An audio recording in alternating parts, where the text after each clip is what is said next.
Smart tutorials. Put a rooster on your tote bag.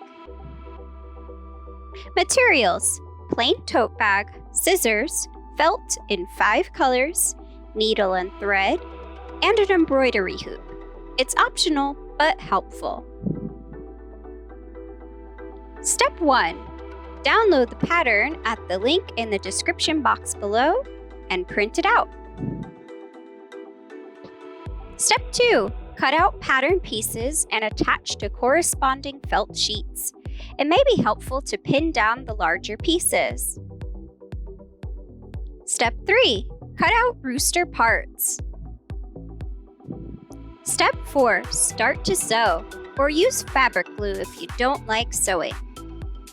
It will work best to follow this sequence. Use pins if you need to.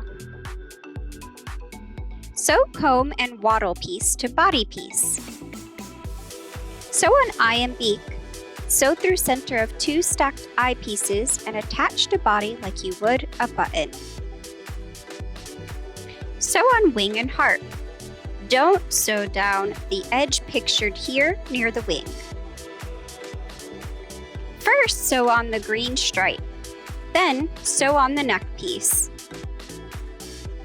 First, sew the feet to the thighs. Then, sew on the legs. Overlap the wing pieces in alternating colors, like a fan. Use pins to keep in place if it helps. Sew together as illustrated. Tuck the tail under the wing flap and pin. Then sew down the wing. The rooster is now ready to put on the tote bag. Position the embroidery hoop in the front center of the tote bag and screw down tight. The rooster should fit inside the circle.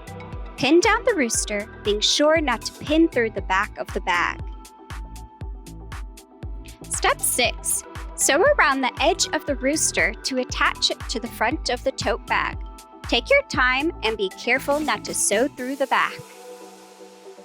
Helpful hint: fold in the handles and pin down to keep them out of the way. Notice how the feet are sewn down the middle. This may be easier than sewing around the small toes. Step 7. You will need to remove the embroidery hoop to sew on the flourish piece. The hoop imprint can be ironed away. Then you're done!